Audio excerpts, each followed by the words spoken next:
Live જોડાઈ ગયા છે જે દિવેશ હાલ સુરતમાં વરસાદની શું સ્થિતિ છે? આ સાથે જ રાજ્યમાં વરસાદની શું સ્થિતિ અને આગામી સમય માટે હવામાન વિભાગની શું આગાહી?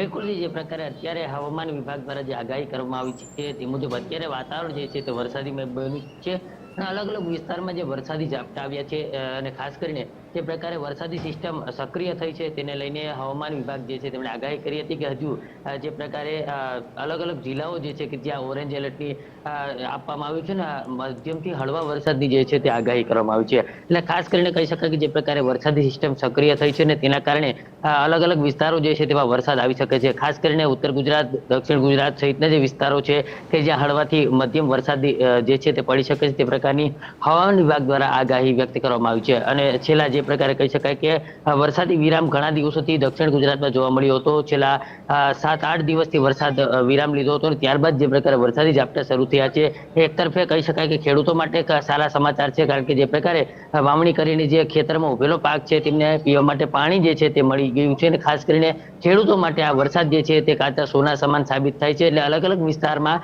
જે પ્રકારે હવામાન વિભાગ દ્વારા આગાહી આપવામાં આવી છે તે મુજબ અત્યારે વરસાદી વાતાવરણ જે છે તે જોવા મળી રહ્યું છે અને અલગ અલગ વિસ્તારોમાં વરસાદી ઝાપટા પણ પડી રહ્યા છે અને ખાસ હળવાથી મધ્યમ વરસાદી જે આગાહી છે તે મુજબ અલગ અલગ વિસ્તારમાં વરસાદ જે છે તે પડ્યો છે. ખાસ કરીને સૌરાષ્ટ્રની વાત કરીએ, ઉત્તર ગુજરાતની વાત કરીએ ત્યાં પણ વરસાદ પડ્યો છે અને દક્ષિણ ગુજરાતની વાત કરીએ તો ત્યાં પણ જે હળવાથી મધ્યમ વરસાદ જે છે તે પડી રહ્યો છે અને અત્યારે હાલ વરસાદી ઝાપટા જે છે તે પડી રહ્યા છે. જી દિવેશ, વિગત સાથે જોડાવા બદલ આપનો આભાર. તો હાલ રાજ્યમાં વરસાદી માહોલ છવાયો છે. કેટલાક વિસ્તારમાં ધીમી ધારે તો કેટલાક વિસ્તારોમાં ધોધમાર વરસાદ વરસ્યો છે. તો આગામી સમય માટે પણ ભારે વરસાદને પગલે હવામાન વિભાગ દ્વારા અલગ અલગ જિલ્લાઓમાં એલર્ટ જાહેર કરવામાં આવ્યા છે.